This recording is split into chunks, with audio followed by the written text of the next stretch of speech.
Hello, everyone. Hello. I can see there's some people in the chat, but unfortunately, I'm doing this on my phone, and I don't seem to be able to type in the chat. But I can read it. I'm sure. Yeah, I've got the chat up on mine too, so. Fantastic. So everyone, I have a tendency to inadvertently ignore it. Yeah. So we've got Miles here from Miles McNally Lutherie. How's it going? Hey, good. Yeah, I just we're a few minutes late because of my technical issues. I'm outside in my workshop because it's 3 a.m. here. It was good to try it this time though, because obviously this is the evening for Miles and Scott in America. Mm-hmm. Yeah, I think we might end up doing a lot of shuffling at the moment. Our clocks go back this weekend, so we'll be an hour earlier than normal. I can see Scott Ours shaking is his not head. too far from now too, so. Gross. Yeah. Yeah, it's also weird. I never know when it happens. Facebook tells me, or my phone does, or something. People are always talking about it. I get confused when I wake up in the morning. I'm confused every morning anyway. Yeah, fair enough. Even though most of my clocks seem to be somehow digital and change themselves, I'm still not certain which ones have and which ones haven't. Yeah. My studio one doesn't, so that always catches me out. It's always when I'm in a rush to work and my clock in my car is not right. Most of my life, I've not known how to change the clock in the car. So Yeah. after a year, I just know it's an hour earlier. I've been a programmer for 30 years, and there's some technical things I just We don't bother with. Yeah. people are like, "What's wrong? Why don't you understand this?" I can't use Excel. I can't. I'm sorry. Yeah, it's like back to guitars for a moment. It's like when I watch people doing CNCing and stuff. I'm sure it's quite straightforward and I could get my head around it, but it seems like magic to me sometimes. Yeah, I've always wanted to get into it, and that's the thing that scares me too, is like I just don't understand it. The machine, I understand the concept. I got a 3D printer. I understand the concept. My problem, well, there are a number of things that I'm sitting here thinking. The modeling is an issue, but how do you model something that will fit into something and it perfectly do it? Because I mean the tolerances on a 3D model versus real world application have to be a little bit different. I wonder how much playing around they have to do to find the amount of tolerance that will actually work right. Or things like that. Some of those. I'm sure there's a lot of testing.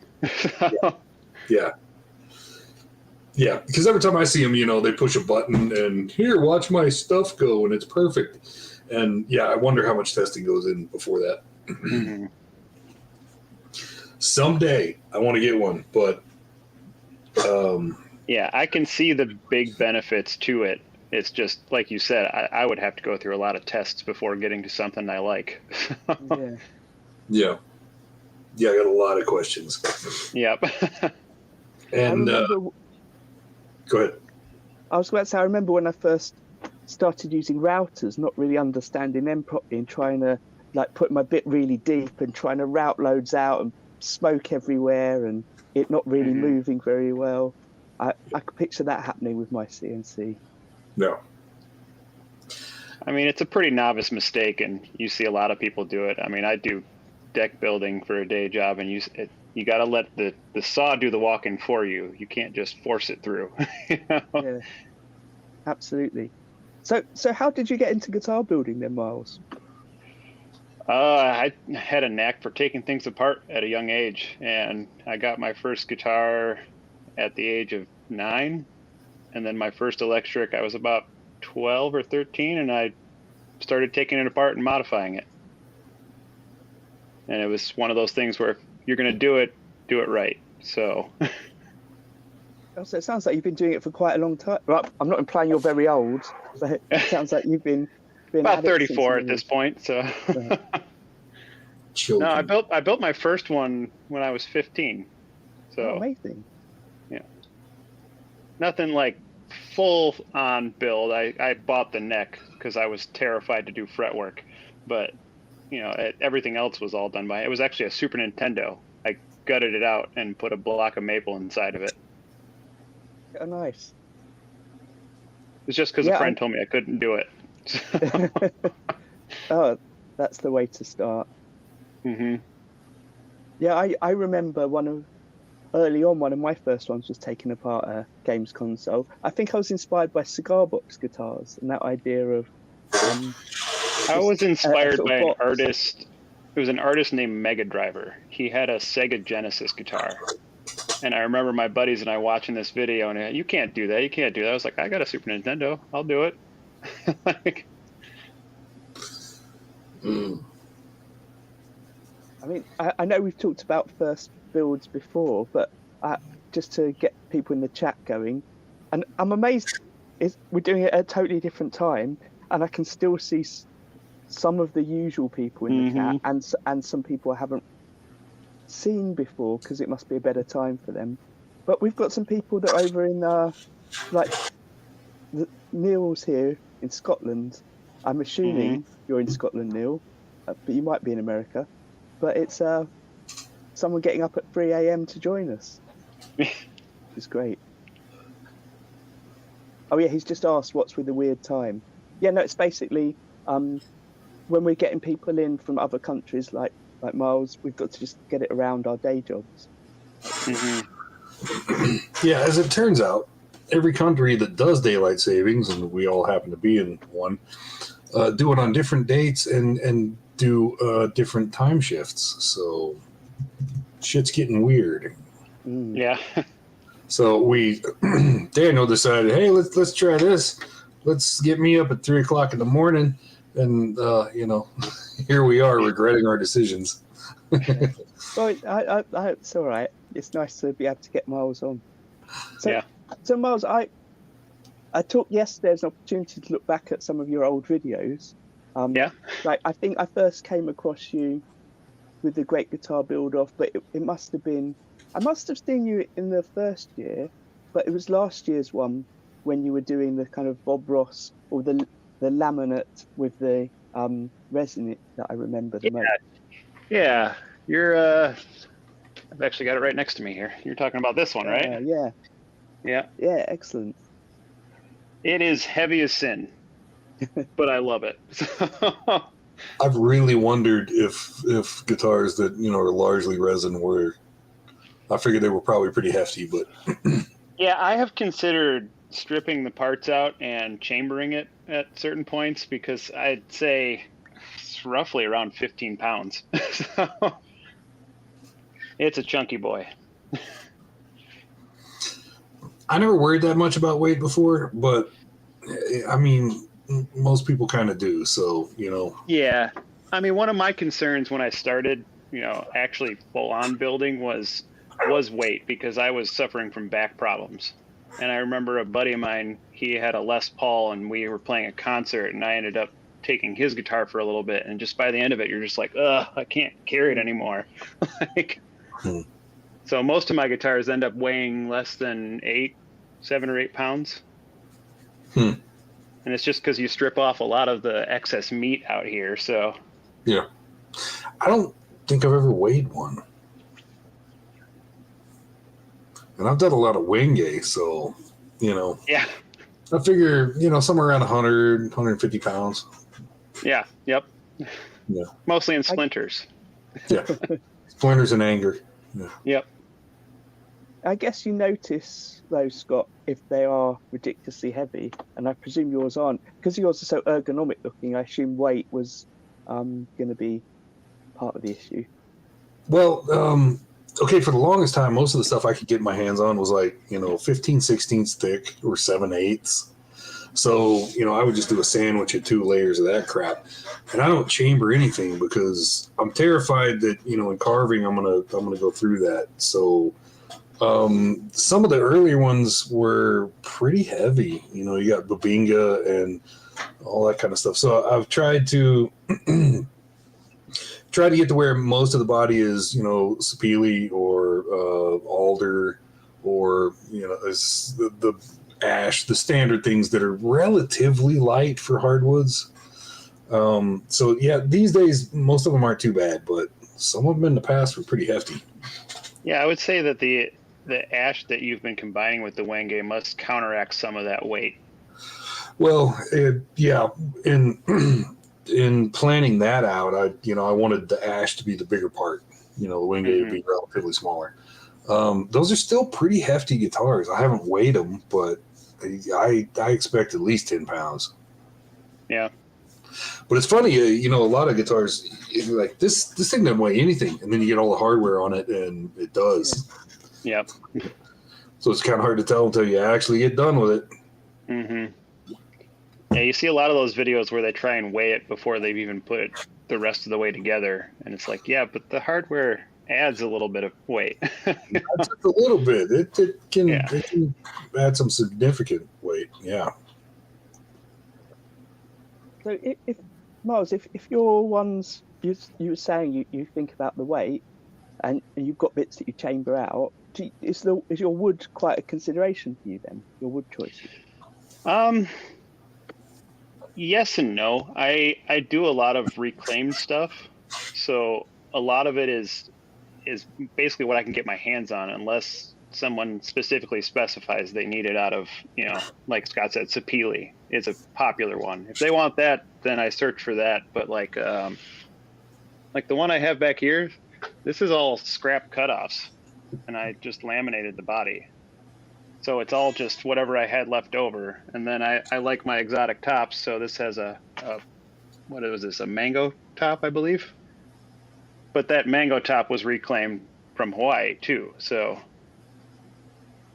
I take some of that into consideration, but I'm not like a stickler on using reclaimed. It's just what I can get my hands on. So I'm intrigued by that, the idea of reclaimed wood.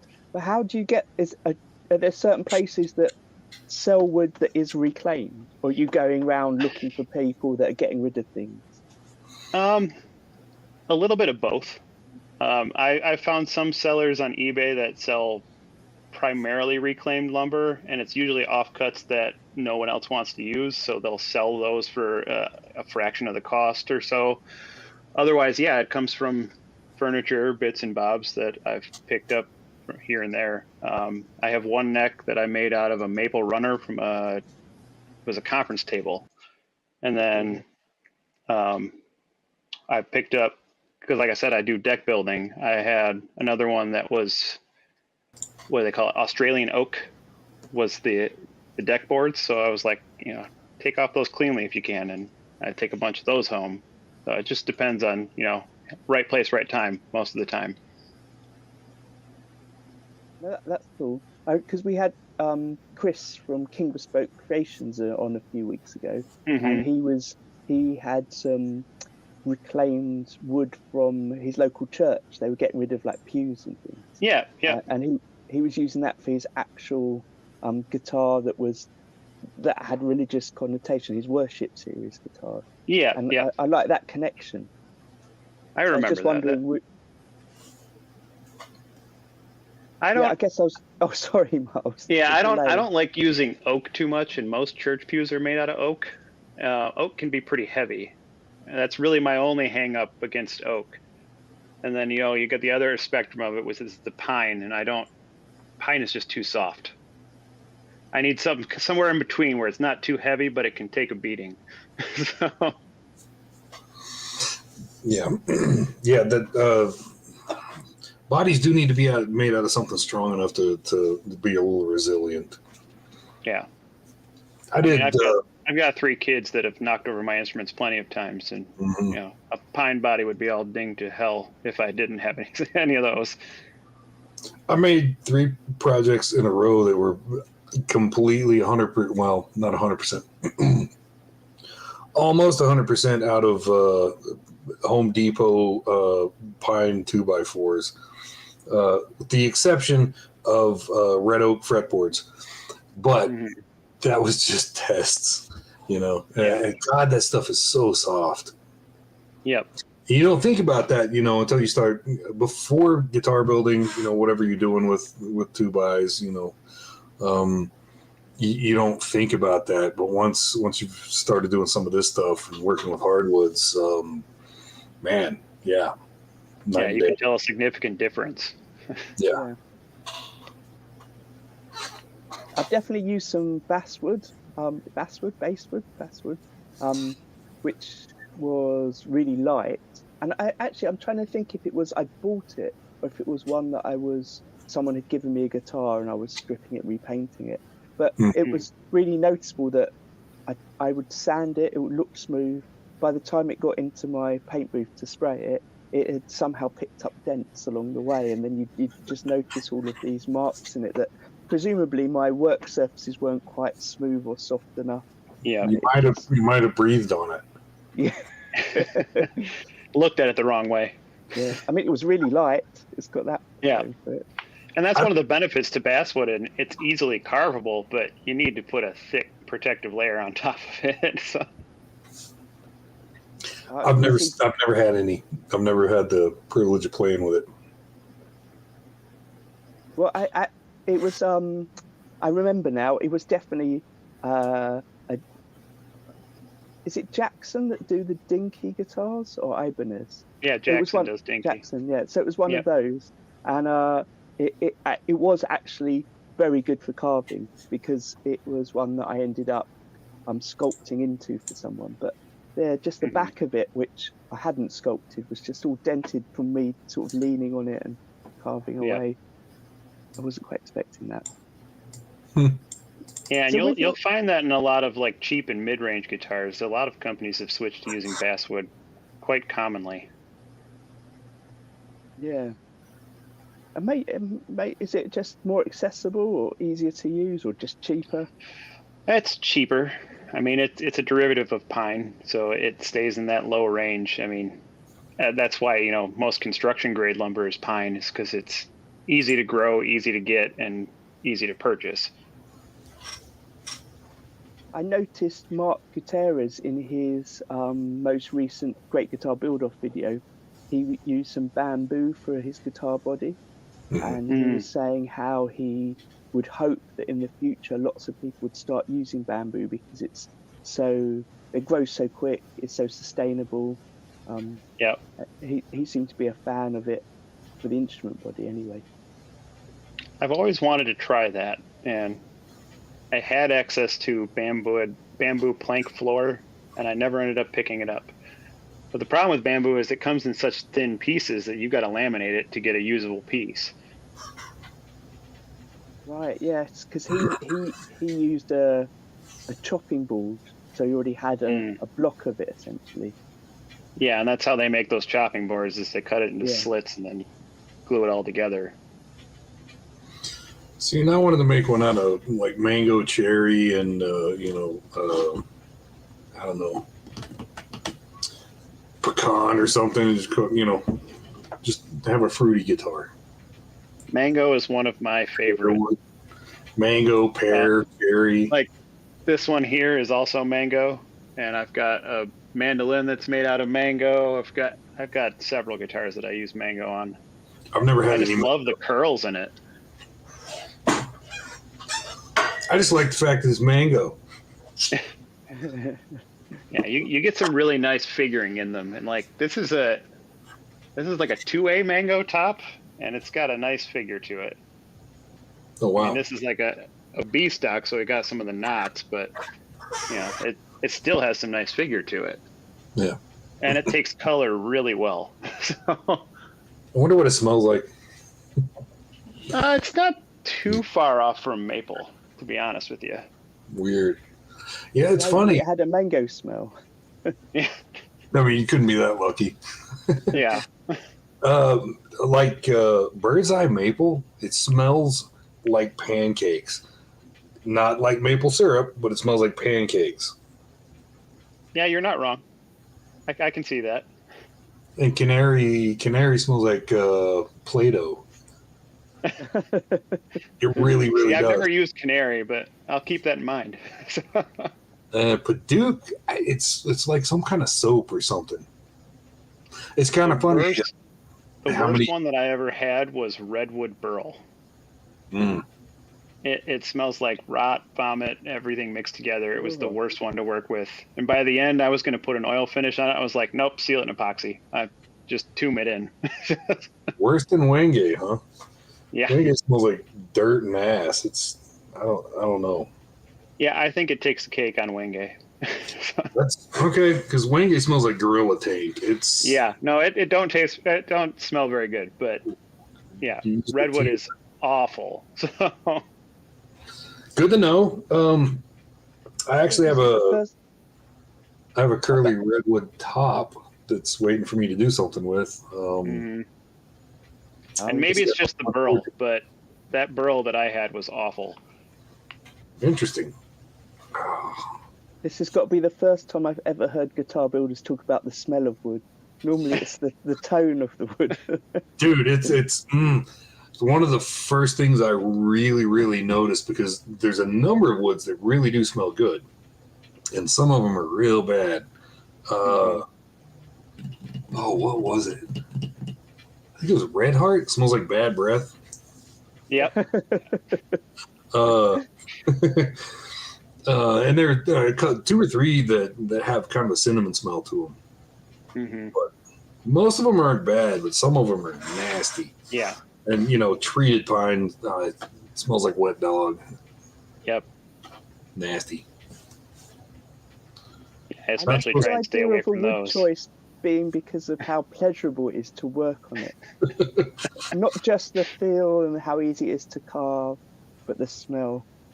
Yeah. Well, since you mentioned it, I haven't given it a lot of thought, but at cursory thoughts, the ones that smell the best are the easiest to work with. Yep. Canary and Paduke, real nice to work, and they smell nice. Wenge is a friggin' nightmare. Yep. I always found that it's the strange ones that are pretty are the ones that smell the worst. Yeah. Well, it's a great result in the end, but the smell is awful all throughout. Yeah. Everything in life is a trade-off, and that especially is true with wood. Like Wenge it's nothing about it is nice to deal with. It's nightmarish. Yeah. But the results. Pretty. I definitely feel like we've got something here, a wood ranking system based on smell. Instead of the Janka hardness. Nick Offerman would approve. Yeah. Well, I haven't compared, the quality of smell to like the Wood Database's level of what does it call it? Level of interaction, or damn it, what's it called? Because a lot of them are listed as I can't remember what the word is, but it indicates that it tends to accelerate you having bad reactions to some of the worse or more. You're talking about the allergens? Yeah, well, not necessarily allergens, but kind of, because apparently some of them are pretty they tend to get reactions out of people whether you've got allergies or not. Yep. And I forget what the word is. And a whole bunch of them, they say you can speed that along and make you more susceptible and more sensitive to those that do give you bad reactions. And I can't remember the verbiage on any of that. Wood Database. And I haven't been there in a while, but... Yeah, I haven't been on that in a while either, but I don't usually look for that. I just know whether it's easy or hard to work with. I used to spend a lot of time there because the local shop that I have, since COVID screwed up shipping lanes, it's dried up a lot. But for the longest time, they had all kinds of awesome stuff out there. So I'd have to look it up and, see, what am I dealing with Babinga or, Yellow Heart or whatever. Yeah. Yeah. Are you saying, Scott, that there's a particular wood database website that's like a resource for all of this knowledge? Yeah, I think it was. I think it actually was Wood Database. Yeah, I know which one you're talking about. I have to look. There's a few of them out there, but the Wood Database is one that I've been on before.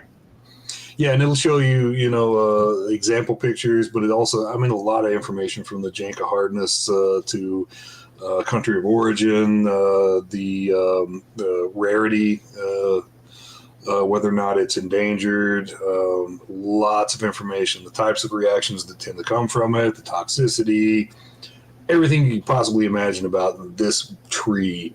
It's really cool information. Oh, that sounds fantastic. I'll have to look it up. It sounds like a new rabbit hole for me to disappear down. Yeah. It's easy to disappear down that one, too. Yeah.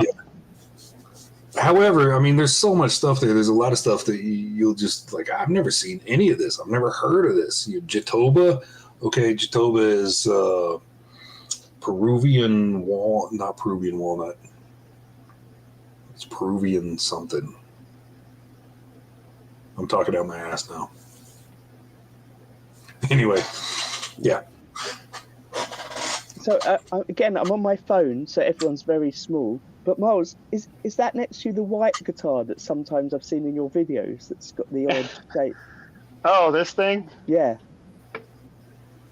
This was a fun offhand buy. This is a copy of Prince's guitar. Ah, right. It's not. But when it arrived to me in shipping, it had the horn broken off on the top here, and it was more to see what kind of quality I could get from Alibaba. Yeah, I think it's topped out at like $250, $300. Definitely not a legal copy. Yeah. Man. But I think it's got like 28 frets. Wow. I'm sure our Prince would have used them all. Yep, I'm sure he would have. He actually liked his so much that he ordered 2 more. So his bass player played one, and then he had another guitar player that played one. All right. Crazy. I wonder if he got his from Alibaba. Yeah. It's actually Osservelt. He's a German luthier, and his guitars are like $200,000. Amazing. Lord. I'll stick with the cheap version. So with your guitars, have you got a particular shape that you like to go with? Because yeah, this one here. This is my normal shape that I go for. So I kind of based off of all those ergonomic designs. So it has the cutaways for easy access, a leg here. I have added one back here in the past, kind of like Scott's, but I found with this shape it's not as comfortable. So a little redesigning for that one. But when I started this design, it was more of a modeling it like a suit. So I changed the specs depending on who buys it. So the arm bevel will be different depending on whose arm. If you're skinny or fat, there's a back bevel that's different, and it just form fitting to whoever buys it. So how does that work? Do you ask them, are you skinny or fat, or is it? You get measurements. That's what I was thinking. Kind of like fitting a suit. Amazing. Yeah. That's what I was thinking. You get a website. Are you fat? Yeah. Be honest. No, I like that level of bespoke to make sure it suits someone. Yeah, and I mean, obviously, I still make, standard ones, so you could just pull one off the shelf if you wanted to. But it was more an idea to make it more comfortable person to person, because obviously, one guitar is not as comfortable for someone as it is for someone else. So, is that a shamisen? No, this is a Sanshin. So it's the baby brother of it. Okay. The Okinawan version. Yes. Yep. Another one of my another collection. I just have so many different instruments. Evidenced by the snakeskin. Yeah. Yes. Yep. I still need to nylon cover. I have plans. Someday it's going to happen. See, and that was the thing that when I was collecting all these instruments is I kind of wanted to do a museum type thing, kind of like Ben had talked about with guitars. but I wanted to have one for display and build one so that you could play it. Because obviously some old instruments you don't really want people to mess around with too much, but like I actually picked up this one not that long ago. This is a biwa, but this is an ancient instrument, so I don't really want people playing around with it too much. Well, and you were to build one.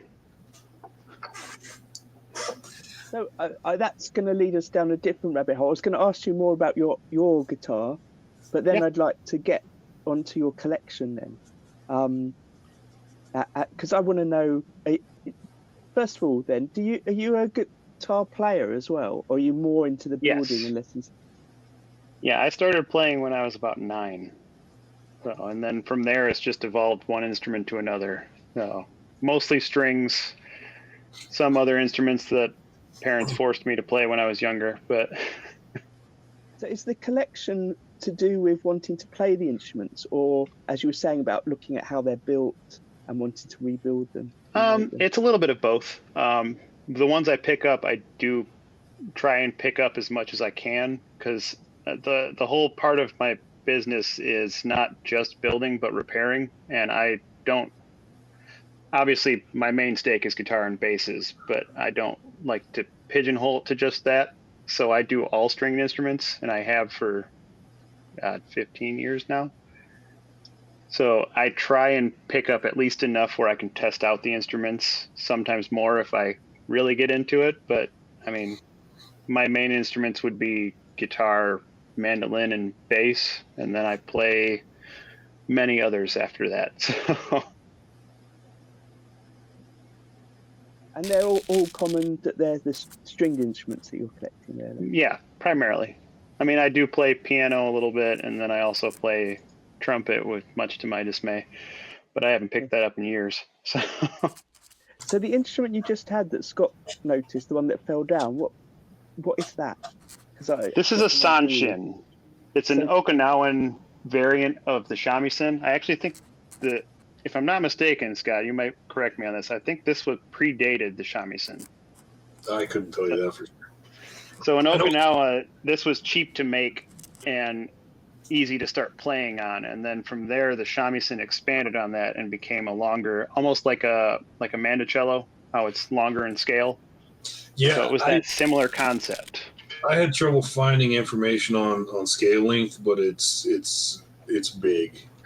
Yes, it's quite long, so it's probably double this neck. Yeah, it's almost like base level. Yeah, this is probably.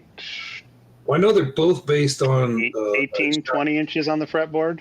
So I know they're based on a Chinese instrument that's pretty wacky, but and I don't know what that thing's called. Yeah, I can't remember what that one's called, but I know what you're talking about. But yeah. But traditionally, it's skinned. Now the shamisen is skinned on the front and the back, and it's skinned with like cat skin or something. So it's cat skin. Yeah, the true ones are cat skin. So I last year when I was looking at trying to make one, and I ordered a busted one, so I got something to play with, at least model with. Yeah. And I think it was a smaller one anyway, but regardless, I had to do some looking, trying to find. You can order strings and a lot of those things, but the skins. I had the same trouble when I was looking into it. I guess you can get synthetics restaurants or something, but they did some talking. I saw some talking online about some type of synthetic thing that they were working on. Yeah, you can get synthetics, but they're not easy to source for private purchasers.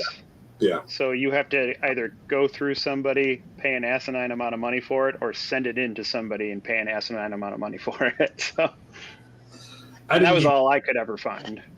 I didn't get quite that far, but I know that the sanshin is usually snakeskin, which is a little easier to get, and the cheaper ones like this one are actually wood in the front, and then they've got a nylon cover around it. Right. Yeah. Essentially, they are kind of an Asian banjo, kind of. Yeah, basically. Ideally. An Asian fretless banjo. Yeah. Well, I was always enamored with them just because the sound, but Yep. I hadn't really considered building one until last year, and I just got the bug, but it kind of fell apart. There were some real difficulties with it, and I just kind of I let it go for the time being. It's still on the back burner. It's still something I want to try to do, but man, the woodworking is a whole nother level. Yep. And I'm on the same level with that. And honestly, the skin was really what stopped me from jumping into it. Yeah. Because I like to try and source everything before I even start doing it, and I just could not find skin for the life of me. So I was like, I'm going to build a shell and not be able to do anything. So yeah, exactly. You got to have some way to actually finish the damn thing. But another roadblock was, and I don't know with that one, but with the shamisen, the neck is in 3 pieces, and it's not. It's just a wood joint. There's no glue. There's no. You take it apart. It's made so you can take it apart to transport it. The cheaper ones are 1 piece, kind of like this is, but they only come apart through the bottom, just like a banjo does. It's got a peg here through the bottom. Yeah. So the cheaper ones are all in 1 piece, but you're talking like the Suguru shamisen, the higher end ones. Yeah. Yep. Yeah, those joints scare me too. Yeah, I did a little bit of playing around with that to try to see if I could manage that, and it's hard. That's some big boy joinery. There's several segments to it, and it's got to fit tight. Yeah, and the good ones, I mean, you put the thing together and you can't see the joint really. Oh yeah. Yep. It's nuts. And when I was interested in it, I noticed I have a couple Japanese followers on Instagram, and I'd messaged one, and I was like, "Dude, can you tell me the scale length? Can you tell me this? Can you tell me that?" And he was like, "Oh my God, I can't really, but here, follow this guy." And I got to dig his name up. Off the top of my head, I can't remember, but this guy, I mean, that's what he does. He all day long. I think it's a repair shop, and I get the impression he builds some too. But it's fascinating watching him do what he does. And I don't know what they polish and varnish that thing with, but there's usually it's a rushi lacquer. Yeah, that sounds about right. But man, yeah. It's a poisonous tree sap, actually. Yeah. So until they get it ready to be able to actually finish with, it's poisonous. So they have a whole suit they wear while they prepare it. It's fascinating to watch. Yeah. Everything about it is just, it's really interesting stuff. It's amazing to me that lacquer is so toxic, but it's also food safe once it hardens. Because they finish all their dishes and everything in it. I always wonder how they find things like that out back in the day when they're developing. I mean, you wonder that about a lot of things. Who thought to drink out of the cow first? That reminds me of a meme. One guy sitting there is like, "Dude, I bet if we melt a horse down, we can use that to stick this stuff to other stuff."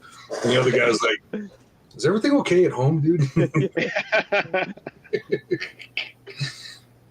I have to think of this dude's name. I have to remember. Oh, you do, because I'm very intrigued. Miles has got me going now with this idea of other instruments. So when you held that up, I was thinking that looks like quite a simple thing to make. But the more you've both talked about this one is, by all means, this is just a wood box, and then it's cut like a banjo with a hole through, so this neck is a separate piece. So it's pretty straightforward on this one, but once you scale up into the shamisen, that's when they get crazy, because they'll segment here and here, and it's like, I don't even know how to describe that joint. It's like a finger joint, almost like this, and they fit into a pocket that it's just 3 different segments that it slides into, and then it's seamless. You can't even tell it's a joint. There are different levels of difficulty on that joint as well. Yeah, 2. Yeah. I think I've seen 3 different ones. Yep. I couldn't swear to it. But. It depends on who's making it, but I mean, all Japanese joints are pretty insane to watch. So. Absolutely. So with the other instruments you've collected, there clearly then you're collecting from all around the world. Yeah, roughly. Is there much crossover with guitar building, or is it all quite unique? As far as stringed instrument goes, it's all lute derivative. So I mean, they are all similar concepts. It's just the way that they expand on it is different, especially when you get into like Asian areas. The joinery and everything else is different because they won't actually glue a lot of pieces together. So like the other one I held up here, this biwa, like probably can't even tell from here, but the headstock's not glued on. It's just a pocket. Right. So it's got a peg joint through here, and then the tension holds it in place. And then I think the bridge also comes off. But it's just fascinating joinery that they do. And with instruments like that, are there traditional woods that are used? Yes, a lot of times there are, and it depends on the level that you are purchasing. So they make, just like guitars, they make different tiers of it. So like the mid and upper ranges, like this one would be a mulberry. And then it has a pine derivative top. So this mulberry is a nice, almost oak grain structure and color with a dark finish on it. And a lot of it is native to Japan, so it's hard to even get over here. Right. So do you think some of the wood choices are because of location of where the instruments originate from and are made, or is it tonal qualities in the way that? Well, both. Obviously, yeah. I mean, a lot of the older instruments, it's because they had to use what was around them. Otherwise, they had to get it, shipped in. So something as old as, these biwas or the shamisen, they didn't have a whole lot of trade with lumber, so they used what was growing in their country. And from there, you find the tonal qualities because, I mean, yeah, we have oak in different areas, but that oak's going to be very similar.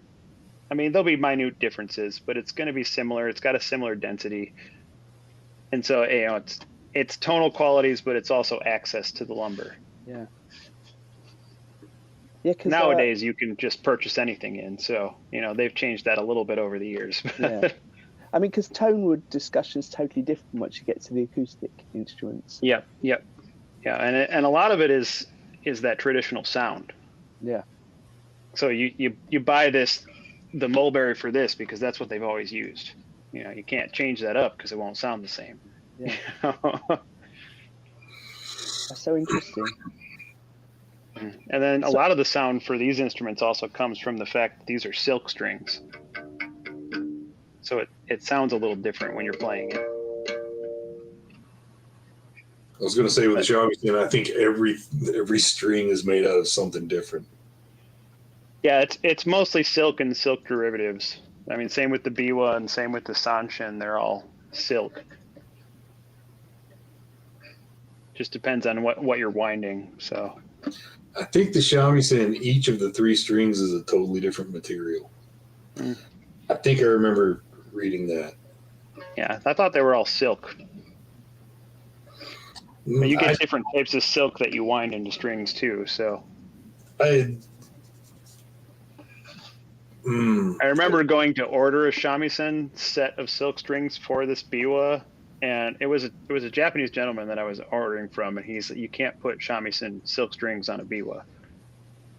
So after talking to him, he started describing it more to me, and I ended up he could get biwa strings for me. He just never stocked them. So it's like you can't just use the shamisen ones. You got to get the biwa ones.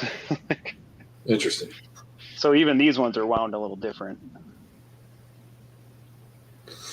Are there any elements of these instruments that you ever want to or have brought back into your guitars, your more traditional guitar shape? I mean, as far as shape goes, not necessarily. I mean, a lot of them they're thin. So for like the Biwa especially is like half the thickness of an acoustic. So as far as a guitar is concerned, I don't feel like it would carry as much, in a concert setting or even just small gig setting.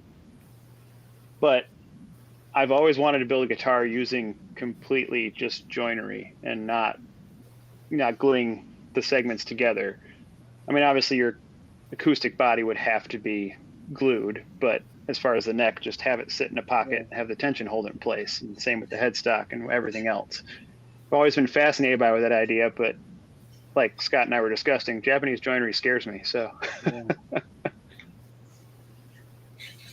yeah, there's so many amazing short clips that I've been watching on social media of people using Japanese joinery, and I saw a clip the other day of some guy that just had a block of wood and he carved it and cut it, and then it became two pieces. It became a little stool. Yeah.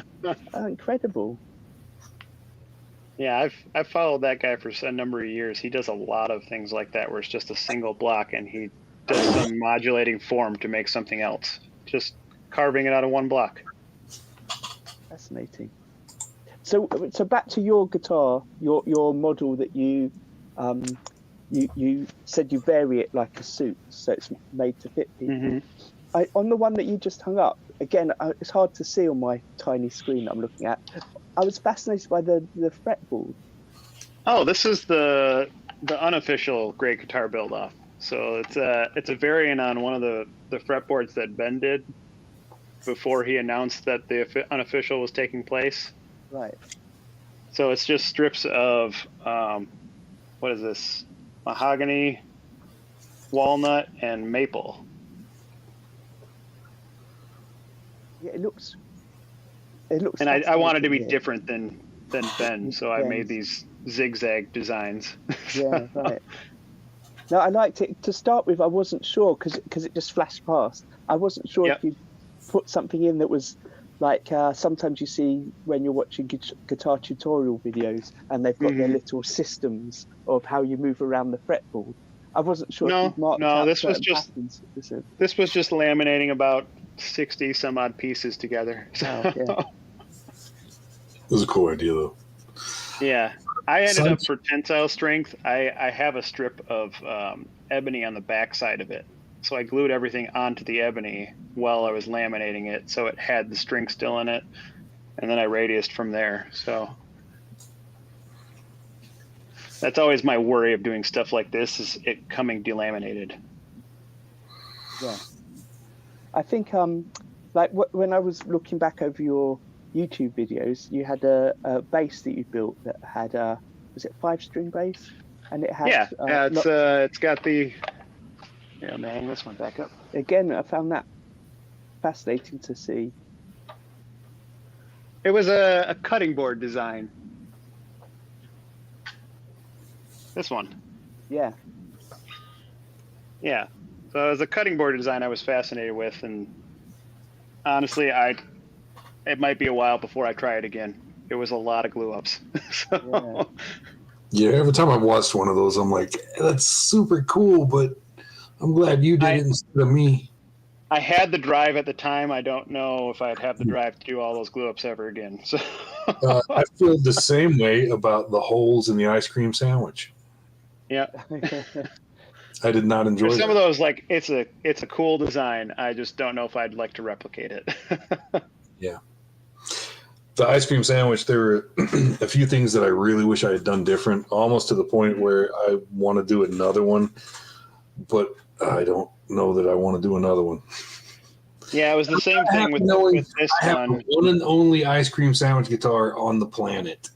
I mean, I don't know if the camera will even pick it up, but there's some voids in between some of these, and just the way that it glue up. And when I glued it up and took it apart, it fell apart, so I had to re-glue it. And so some of those things I'd love to take out and try again, but it's just a lot of glue ups.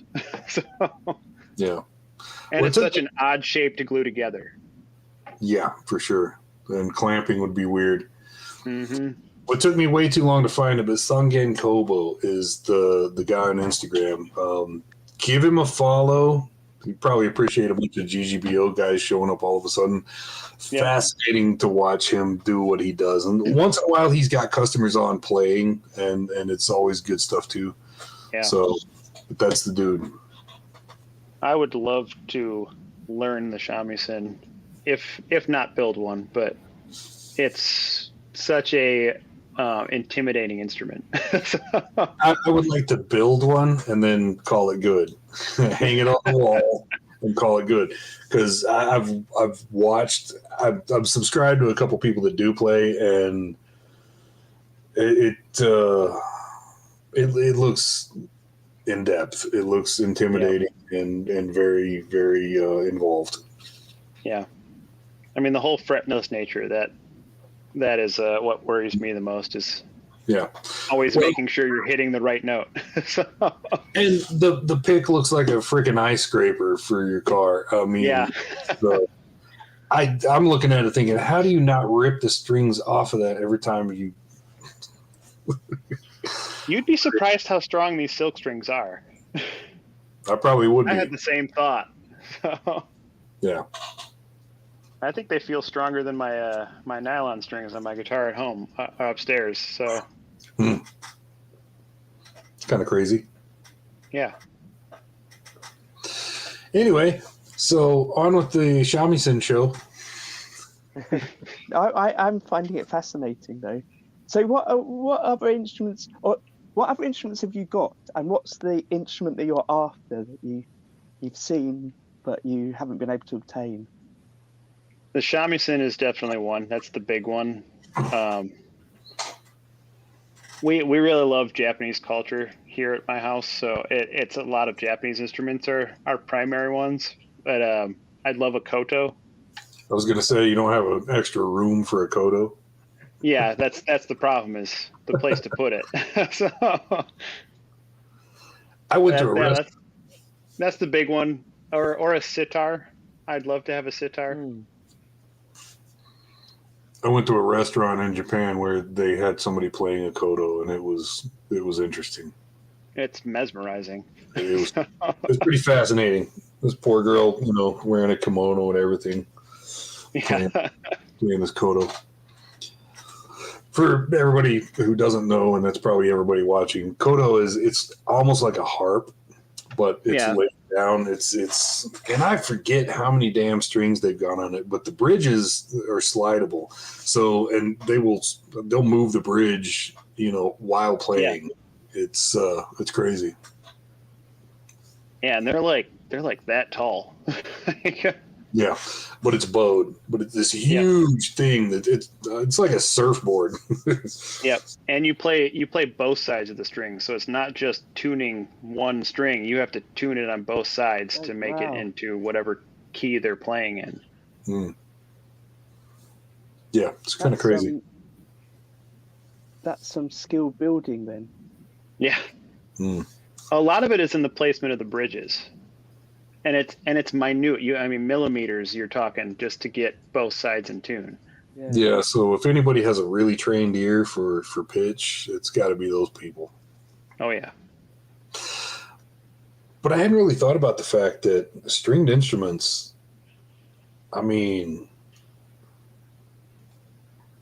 there was a point that I looked into the history of them, but the fact that they could be as far flung as medieval Europe to medieval Japan makes me wonder where the hell it started. Was it Middle Eastern and then fanned out from there, or Chinese, or? There's no definitive answer on exactly where stringed instruments themselves came from.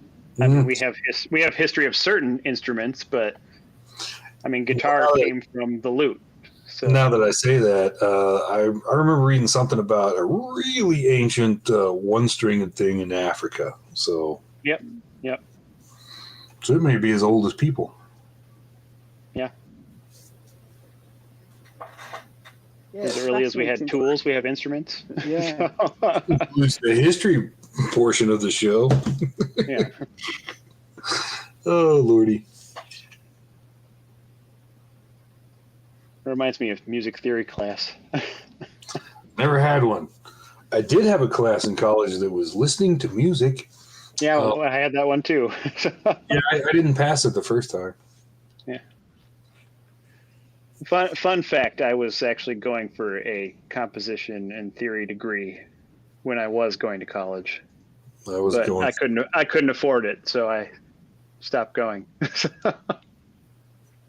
I was going for and physics. I like doing this a lot better. So I was going for physics, but then I discovered that I wasn't a genius and I wasn't going to be working at CERN. So I was looking at either engineering or teaching, and neither one of those sounded fun. So yeah, we had a course in our high school for music theory, but a lot of the class was spent just, here's a room of pianos, go play and write something. So I was like, oh, this is cool. I could do that. That's a shame. Because I kind of really regret the fact that I never really was taught music theory, especially specific to guitar. Mm-hmm. I mean, it helps, but there's some part of it that takes away a little creativity. Yeah. There's a quote, and I don't remember who it was, but it said, "Learn your instrument and learn the rules, and then throw all that shit away and just play." Mm-hmm. Yeah, I would agree with that. In fact, we were talking about that earlier today. I think that probably applies to a lot of things in life. But you really do have to learn it all and learn the rules before you know where to bend them and break them. Well, it's the art specifically. It's one of those things where you can teach anybody to do it, but not everybody can do it. Yeah. If that makes sense. And this concludes the philosophy part of the show.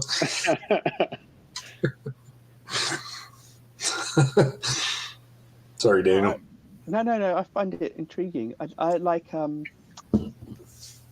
don't want to get onto a Tonewood discussion again, but it's that whole thing that people read things that they then think are really important, or they. So not just Tonewood, but anything about a guitar. Someone's read it, and that's what they want in their guitar when they want you to build it for them, or when they're looking for a guitar. And they've not necessarily experienced it or played it or compared it to other things. Yeah. It sounds like Miles has a massive collection of different instruments, and this knowledge of different instruments that you can pull. You could say it's a problem. It's a problem, but you've actually got the physical experience of it as well. Yeah. So that helps bring knowledge to it. And I'm always fascinated when some of the guitar podcasts I listen to, when people are talking about gear, they're people that are really into gear and have used all the gear, and they can talk about the differences and the nuances of it all, and some of it just goes over my head because it's things that I've never seen, heard, or touched, so I don't really. Well, what I've found over the years, not only just studying different instruments, but actually being able to have some in my possession, is that the time we live in now, with guitar building especially, is a fascinating time, because for so long people were afraid to change it. Yeah. And hundreds of years we've built guitars the same exact way. The shape may change a little bit, but it's always that reminiscent shape of a guitar. And nowadays you got people making the ergonomic ones, or changing the whole design completely, and it's just fascinating that it went unchanged for as long as it did, when you look at early instruments where it's just like, well, I have this in my backyard, so I'm just going to build with it. Yeah, I was thinking about that the other day. I want to see some multi-scale, asymmetrically carved acoustics. I've actually seen some recently that have like ridiculous cutaways on the backside of it, and it's fascinating that people are pushing the boundaries now after so many years of just, well, this is what a guitar is. Don't build it any differently. Yeah. I wonder. I mean, the internet has got to be something to do with that. The fact that we can all learn so quickly from each other, that we can find out about other things, other materials, and be inspired by things that we wouldn't have seen before. Mm-hmm. Yeah, the internet has helped a lot with that, and also hurt in a lot of other ways. That's a whole other discussion. can't imagine what not just my guitar playing life would have been like as a teenager if I'd had the internet, but also just my fascination with making things when I was younger, and understanding how things work. I think it's a double-edged sword. I think if I had the internet when I was a teenager, I wouldn't have gotten anything else done. Yeah, it's a double-edged sword, definitely, because you have all that access to everything that you want. If you want to learn a song, you can quick grab it. Yeah. But the problem is that everybody wants to play it right away, as soon as they pull it up. So, I mean, I used to teach years ago for guitar, and you'd see kids, well, I can't play it, so I can't play. It's like, well, no, you just want to have the result now, but you're not willing to put the work in to do it. Like, that's everything in life. Yeah. And I don't think the internet has helped with that a lot. There are some great teachers out there online, though. Mm-hmm. But yeah, you're right. I used to obsess over getting the guitar magazines that had the song that I wanted to learn in. Yeah. Yeah, I was at the tail end of that. I was in between for the internet and the magazines, so I definitely had the magazines in the early days, and then it was internet. Okay, we're talking about guitars. I'm with you. Yes. Yeah. No, not the ones you find in the woods. Dumpster, if you're lucky. Growing up before the internet. Kids today have no clue. Yep. I would agree. I've been thinking about how I could go back over all of the episodes that we've done, the live streams we've done, and pull bits out of each one to have a little compilation of an episode where we're talking about woods or a certain type of process or a certain design element. Mm-hmm. But there's definitely an episode there where we talk about living before the internet. Yeah. And most of it is us going, oh. Yeah, most of it's about porn. Kids these days, yeah. These days. These young whippersnappers. So I just want to go back to your guitar again, Miles. So you've obviously thought about the ergonomics of, and actually, Scott, this would be good for you as well, because I only started thinking about it the other day, but you've got your guitar that you're making more accessible for people depending on their body shape, etc. Mm-hmm. How do you think about where you position your controls on it? Do you I keep them pretty standard for the most part. I mean, the main thing I think about is that you don't hit it while you're playing. That's my biggest concern when I'm building those. But other than that, I try to keep it as, obviously it looks different, but I try to keep it as recognizable as possible. Because, if somebody wants a Strat, they're going for a Strat, and if it doesn't look like a Strat, they're not going to get it. Yeah. Or Les Paul, or, insert whatever other guitar. But, I mean, you've seen so many designs with, Gibson in particular, where they're like, this is the new design, they have it for 2 years, and it's gone.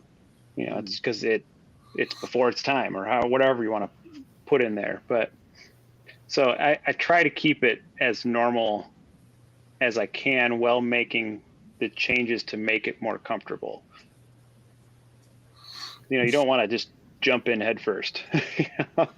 When it comes to controls, I've thought a lot about that too. There has to be a philosophy and there has to be reasons for some things, but really the only thing I can think of and see myself as a player is that the Strat volume knob is in the dumbest place imaginable.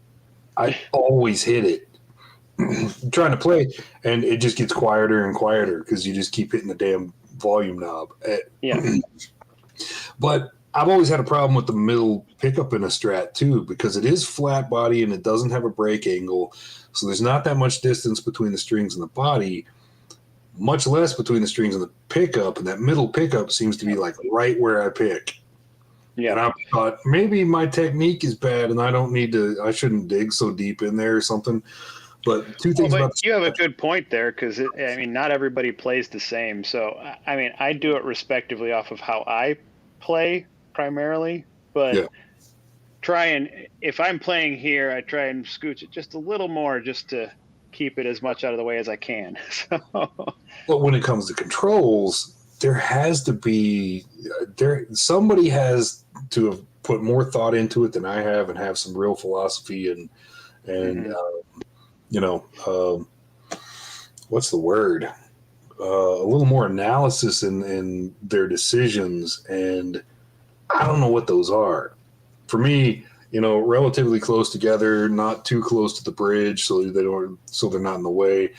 I never did a lot of volume swells, so I don't think about that instinctively. And I tend to put things in the order that they're most useful, which means tone is the absolute last thing. Volume, three-way, tone.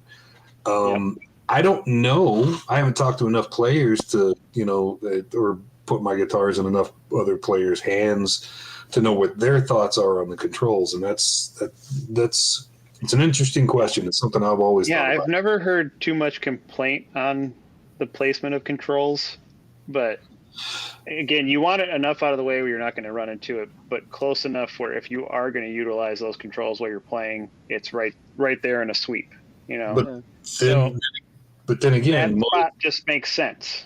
Yeah. But then again, most players are idiots. They don't know anything about. And I was the same way. You put a Les Paul in my hands and it's got 4 knobs. I'm like, what the hell is this? Yep. What does what? I don't have time for this. Just turn everything up and see what happens. I mean, and I think most players just they're on that level. They don't understand the pickups. They don't understand shit. Professionals, they're going to have more in-depth knowledge of the machine they're working with. But most players, really, I don't think they have a really developed idea of what they want and need. Well, I think things like the key 12, concept is keeping it enough out of the way but accessible. You brought up Les Paul where it has it up here. I've always thought that was a stupid idea because you're going to be playing and it's completely different from your other controls. Maybe keeping it all in the same spot, but so something like a kill switch you're not going to use all the time would be perfect there, but and you can play with it without dinking around with strings. I can picture that, but the three-way, I've always thought that was weird too. Yeah, totally. But there are things like volume swells. I'm sure they must have been developed that took technique because that's where the volume was. It was accessible. Yeah, because we had Ty on a few weeks ago, and he was talking about someone. I'm sure it was him talking about someone that used one of his guitars and was doing tone swell, and that must be much harder to do because of where the tone is. And I always ask people when I'm building guitars or customizing guitars to them how they want it wired up, and do they want master tone, master volume, or do they want individual things? But now I'm going to start thinking about where positioning is, because for me, I'd want everything out the way, because when I play, I don't fiddle around with. I set it up, then I play. I don't need to be changing my volume too much. But I'm sure there are some people that would want them certain things accessible. In a practical application, one volume, one tone is the base format for it. But if you're in a performance situation, you're going to use the volume knob more than you're going to use the tone, because you're going to be turning it down between each song. So that's why that, in my opinion, is closer. So the tone's not going to be used as much. Put it further away. And then as far as the 4 or 2 knobs goes, it depends on the pickups I'm putting in, honestly. I'd consider just having a 2-way toggle for on or off for volume. Yeah. But there are certain situations where people want to have somewhere between 0 and 10 on volume. Yeah. I have a regular client that I do repairs and setups for, and almost all of his guitars he's brought into me, he's had me take the tone right out. He just doesn't use it. I just want one volume and that's it. I've thought about making something that only had a volume knob. Yep. But the problem is the majority of players want to have the tone adjustment. So the problem is most players have like maybe two tones that they'll ever use, but they want everything you could possibly imagine. Yep. I want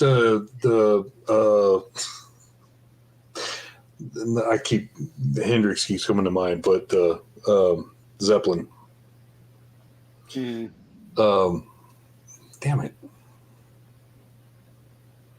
My brain went numb. Oh, you, What the hell is his name? The guitarist from Zeppelin. Jimmy Page.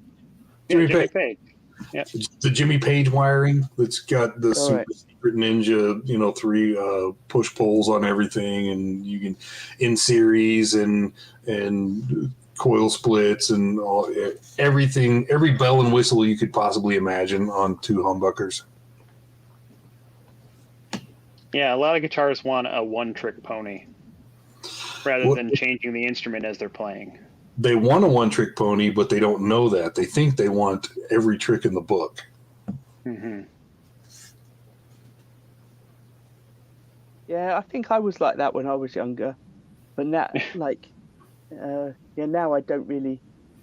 I mean, I don't play live much anymore. I did definitely, when I played live, change my volume a lot, depending on the song. But most everything else was changing on my pedal board, really. Yeah. Yeah, I would say that's most of what I did too when I was performing live. There's got to be an application for it. I personally have never found a situation where I really wanted to roll the tone off. It just gets muddy and dumpy, and most of the time pickups are dark enough that I'm like, I want some more brightness. Mm-hmm. But then again, I'm not a professional musician. I have, pretty much my entire life I've played through, pretty cheap, crappy, gear. So I don't know. I mean, lots of guitarists will use the volume to change the kind of level of overdrive when they're playing between sections. Yeah. But again, I never really, as someone that just, when I was younger, played at home, didn't really have that opportunity. I didn't have an amp that I could play loud enough and drive loud enough to do that. And then when I started playing, I just did what I think Bill just put up. I just had a digital effects unit that I controlled everything through the changing sound. Yeah, I had one of those too. I don't think I was aware of how much versatility you could get out of just your volume and tone controls. Yeah. Yeah, well, I definitely didn't find that out till later, but I still don't utilize it. So. Saying as a as a teenage kid playing guitar, you just turn everything up. Yep. Turn everything up. The 3-way switch, I don't even know what that does. You play with it was solid state amps. Solid state amps that you could have the modulator on. The old Spider amps. You just click a button, you got a different tone. Yeah. Well, like I said, in most amps you've got 50 million different tones built in, but all of them universally, I'm always feeling like I need more brightness. I just roll the tone as far forward as possible. Mm-hmm. I need brightness. Yep. Yeah, but as Miles said, everybody's different. And that's why I guess that's why I've started thinking about asking that question about positioning of things more recently. It's a good question. Yeah. And I think a lot of it is just a standard thing. I mean, most guitars have volume then tone. So most guitarists want them in a position they're used to, like on a Strat or a Les Paul. I guess I've seen some more people recently putting them back behind the bridge, so they're out of the way, and I found that visually really interesting, and I think that appeals to me as someone that's playing as well. Yeah, I mean it's a fine line. Like I said, you want it to be away but accessible, so that's why I kind of angle more toward right in line with the bridge starting off, and then taper it back from there.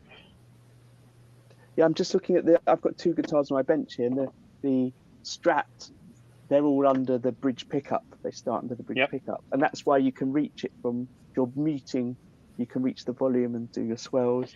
And then on the but bass, like Scott was saying earlier, I always run into those knobs when I'm playing on a Strat. Exactly.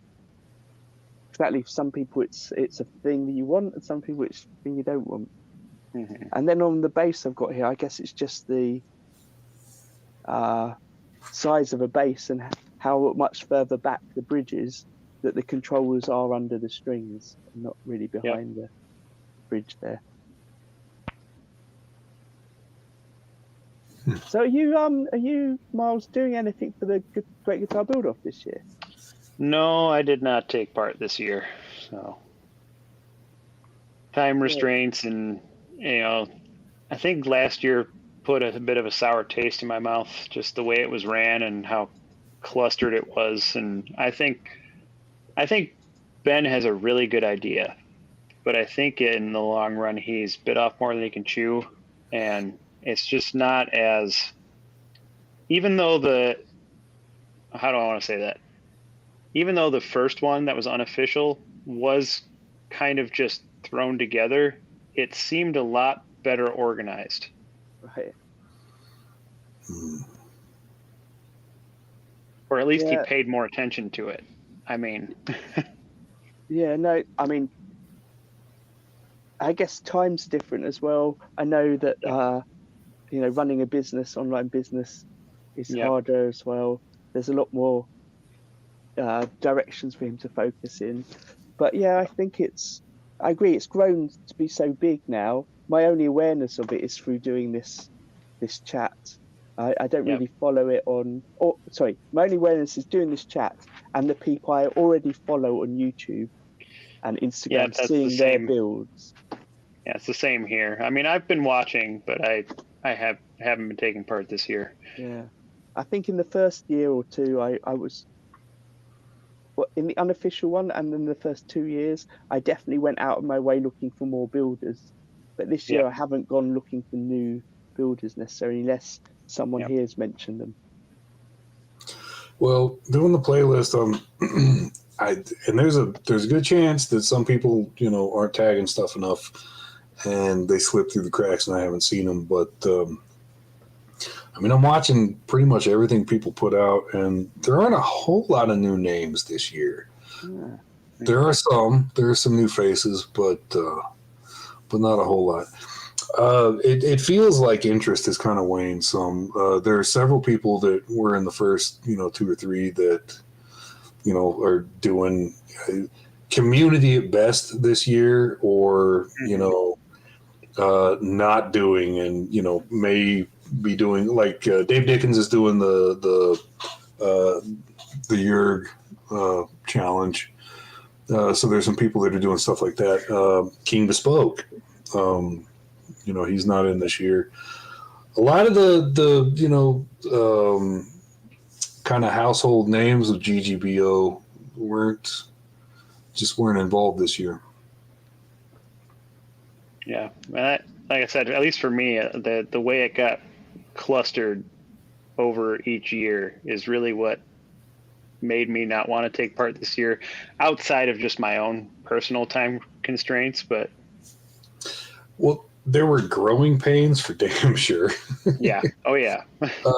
And I felt like last year things were better. When they went to a peer vote and it wasn't based on the hiring companies to cheat for you. When it was the builders that voted on builders, you just couldn't argue with the results. It didn't matter. Even if you thought that wouldn't have been my choice, you still could say, that makes sense. That makes total sense. Yeah. Yeah. And to me, that was the biggest thing.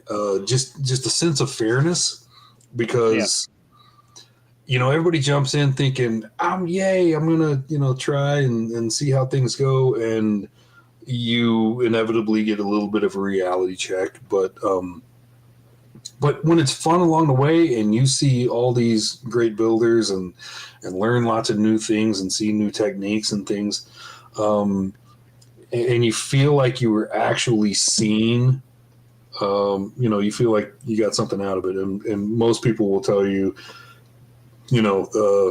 the people that they met and have followed since then is the real prize. But I think the big problem for a lot of people is once it's over, you're like, I did all this work and there's that's it. It's just ended. There's nothing.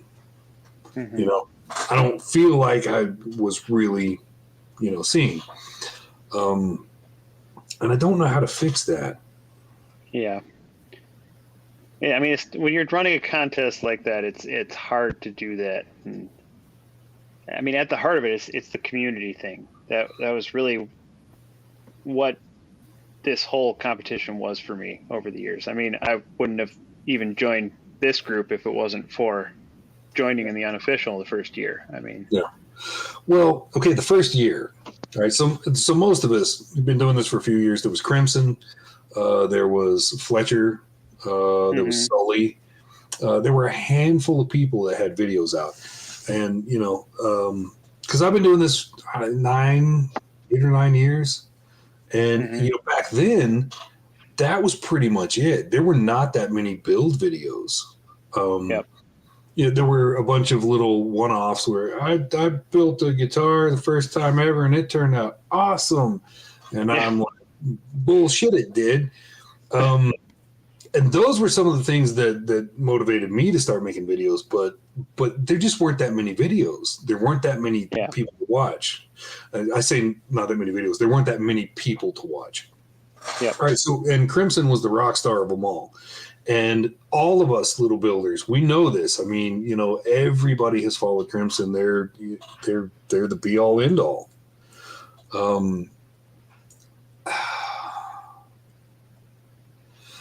When Crimson said we're going to do a great guitar build off, I think a lot of people were like, holy crap, my idol could possibly see my stuff. And, I might actually get, his opinion on what I did. Yeah.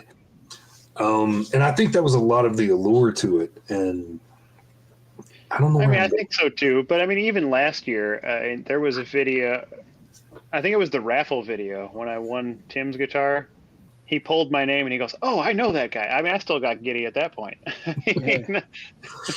Yeah. Well, and all right. So like last year when Ben was still doing the weekly live stream, there were a lot of, you can see everybody's commenting constantly. And I think, they were looking for the excitement of having Ben Crow on camera, read their quote.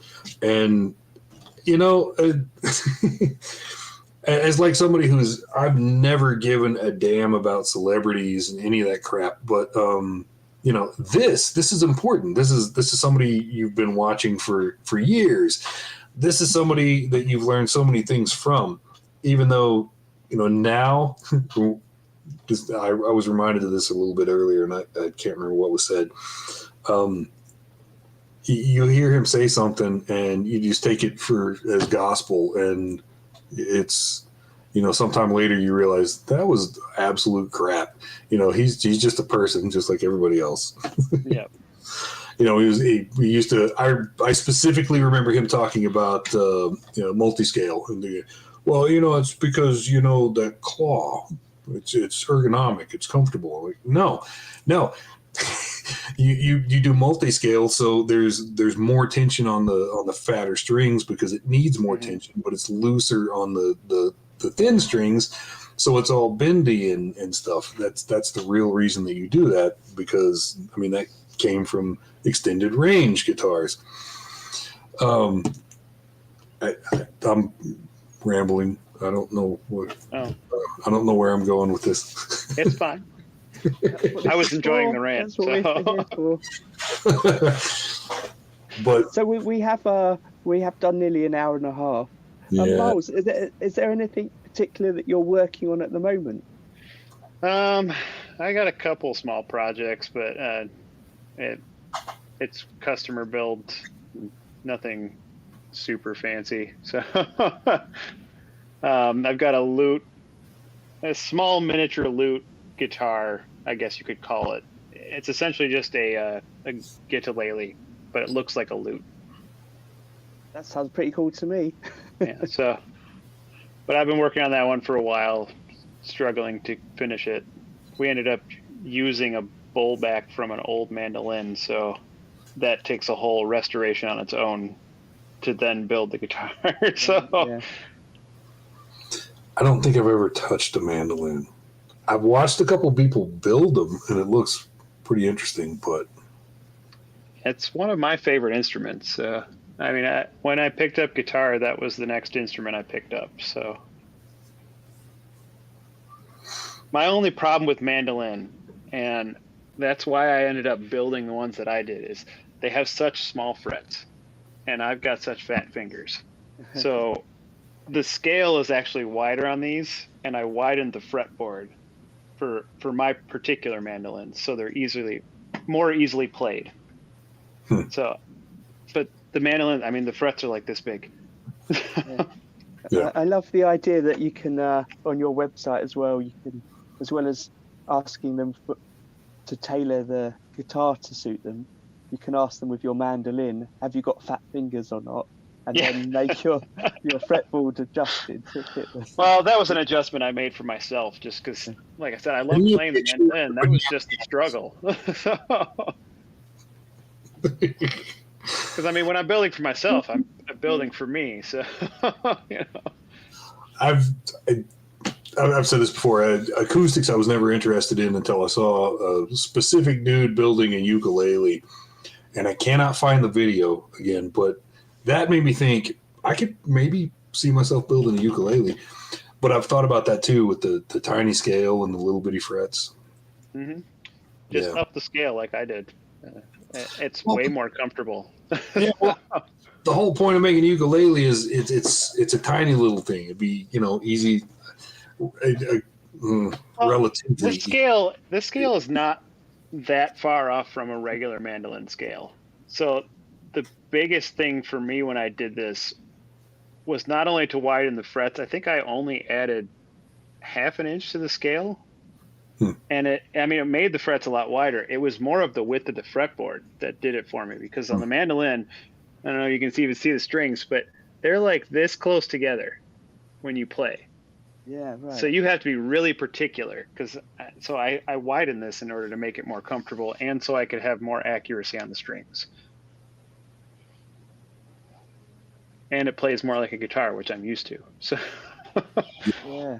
I've got a baritone ukulele that's in the house, and that's really accessible, easy to play.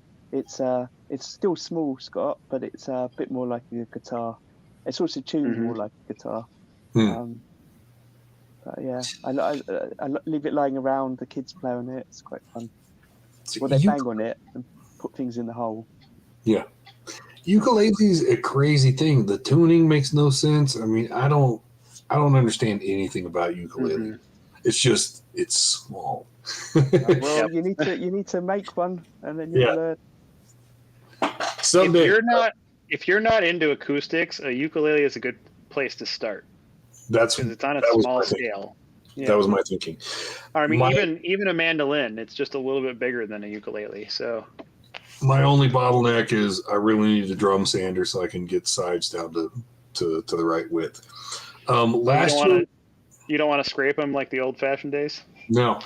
Last year when the Toman challenge came up, the Toman kit challenge, I did the macaroni noises strat, but I also got a ukulele kit just so I had something that I could model off of, basically. Yeah. So I could measure things and that kind of stuff, and it's still sitting in the box. I haven't done anything with it yet. I need to bust it out, but I need to rob a liquor store or something so I can get a proper workbench and a drum sander. Cheap workbench at a Harbor Freight. Daniel, what is it, like 4:30 in the morning now? Yeah, it's 4:30 in the morning, and I normally get up at 5:30. So I've got an hour of sleep. So we can just go another hour, and you're ready for work. Well, I was going to stay in the workshop and just start working now, but I can feel right at this moment that if I was to do anything on any guitar, it would go wrong, or I wouldn't notice it was wrong until I came back tomorrow. Yeah. It's a safe space to stop and walk away. I know there's not enough coffee in the world to fix how you're going to feel in the next few hours. Yeah, exactly. But it was great. It's great having you here, Miles. And I guess thank you for having me. I know it's a possibility. If anyone wants to come on at a time that's not our normal time, there's a way we can do it. Yeah. Corey had mentioned that this time wouldn't be too bad for him, but I didn't know that. Okay. This seems to be a pretty bad time. So we've got a few people lined up over the next couple of weeks, and yeah, so just stay tuned for posts on them. But they're back at our sort of normal time. It'll be an hour earlier than normal for me, for people in the UK, but the same for everyone else. Oh look, there's Arran. Yeah. Great. Well, let's call it the end there then. Thanks everyone. Thanks, Miles. Thank you. And see you all soon. All right. Take care. Bye, everybody. Yeah, you too.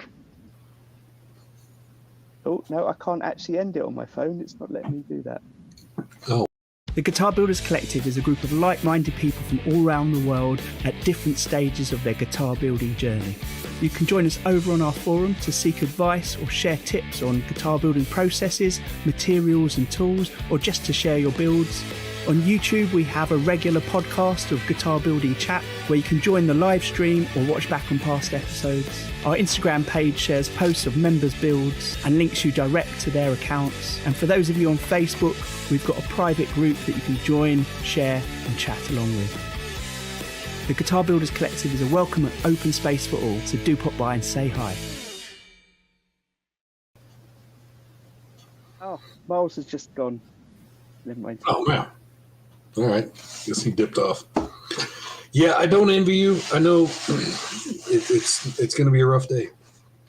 Well, annoyingly, when I was planning this, I didn't quite realise I've got a guitar show I'm going to on Sunday.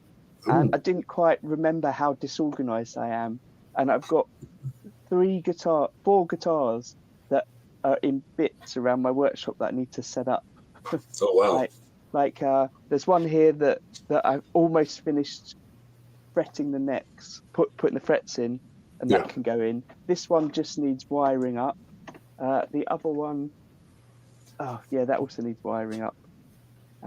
And there's another one which needs a final coat of varnish, so that might not happen. I got to do the wiring on 2 right now, and I so dread it. Oh yeah, I know. I need to get it done, and then I can actually assemble and start stringing things up and see how things go. Well, at least these ones are really straightforward, so it should be okay. We're still on. We're still broadcasting on YouTube. Are we? Yeah. All right, then I'm going to say goodbye. Again. That's so funny. All right, then. I am going to go. I need to get some sleep. Yeah. Oh, we are still streaming. That's weird. Normally it just ends there. Yeah. It's a good thing we weren't talking shit about people. Yeah. That bloody Ray. Get some rest. Right, take care. Bye.